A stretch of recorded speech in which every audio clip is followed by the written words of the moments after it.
قل بفضل الله وبرحمته فبذلك فليفرحوا هو خير مما يجمعون۔ اور جب زندہ گاڑی ہوئی لڑکی سے سوال کیا جائے گا، وَإِذَا الْمَوْءُودَةُ سُئِلَتْ۔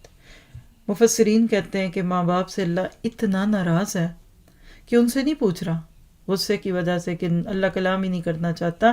بچی سے پوچھا جا رہا ہے کیا بِأَيِّ ذَنبٍ قُتِلَتْ، کہ کس گناہ کی وجہ سے وہ قتل کی گئی، اس معصوم جان کا قصور کیا تھا۔ کل تو پیدا ہوتی ہے گڑھا کھودے رکھتے تھے نا، اس میں بچی کو ڈال دیں۔ ایک صحابی کہتے ہیں کہ میں اپنی بچی سے محبت کی وجہ سے اس کو نہیں مار سکا، اور حتیٰ کہ وہ میرے ساتھ چلنے کے قابل ہوگی، چلتی پھرتی توتلی زبان تھی، لیکن میرے لوگ مجھے تانے دیتے تھے۔ اور معاشرے کے رسم و رواج اتنے ظالم ہوتے ہیں کہ ایک دن کدال پکڑ کر اس بچی کو لیا اور چل پڑے، اور بچی بھی پیچھے ابا ابا کہتی جا رہی ہے، کہاں جا رہے کہاں جا رہے۔ مٹی کھودی، بچی ساتھ کھود رہی ہے، اور اس بچی کو اسی گھڑے میں دھکا دیا اور وہ بچی ابا ابا کہہ رہی ہے۔ وہ صحابی اپنی کہانی سنا رہے ہیں اور اللہ کا رسول ایسے رو رہا ہے کہ ان کی داڑھی بھی تر ہو رہی ہے، بے ہوش ہو جاتے تھے۔ بعض صحابہ اپنے پچھلی زندگی کے جرم یاد کر کے 70-80 لڑکیوں کو ذبح کیا ہوا تھا، زندہ درگور کیا ہوا تھا، دوسروں کے لیے بھی لوگ یہ کام کرتے تھے۔ آج اس عورت کے اوپر بہت بڑا ظلم ہوا۔ آج خوشحالیوں کے نام پہ 2 یونٹ جابس، 2 لوگ کمائیں گے تو گھر چلے گا۔ کبھی آپ کے دادا اور دادی نے بھی یہ جملے بولے تھے؟ نانا نانی، ان کے بڑے صحابہ صاحب، بھئی دیکھو بیگم تم نہیں کماؤ گی تو گھر نہیں چلے گا۔ آف کورس مرد کہیں کہ جب بیگم کی لسٹ بڑی لمبی ہوگی۔ آج آپ نے کیوں اس سوچ کو اپنے دل میں جگہ دی کہ ہمارے بچے کامیاب ہی نہیں ہیں جب تک جاب نہیں کریں گے؟ پوچھئے ذرا ان معصوم بہنوں سے جو حالات کے تھپیڑوں میں ڈال دی جاتی ہیں اور جاب کرنی پڑتی ہے۔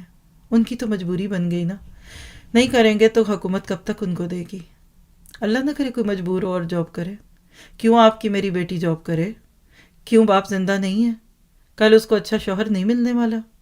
اللہ نے عورت کو اتنا سیکیور کر دیا، اور آج دوسروں سے سن سن کر سن ہو گئے، اور اتنے مطمئن ہے کیونکہ پہلے پڑھاتے ہیں اتنے قرض لے کے، پھر اسی قرضے کو دور کرنے کے لیے جاب تو کرنی ہوگی۔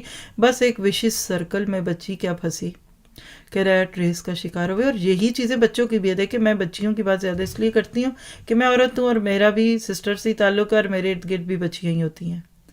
لڑکوں سے بھی پوچھئے کہ لڑکے کی بھی زندگی کا یہی مقصد ہے کہ آپ نمازیں چھوڑ چھوڑ کے پڑھیں اور پھر نمازیں چھوڑ چھوڑ کے کمائیں؟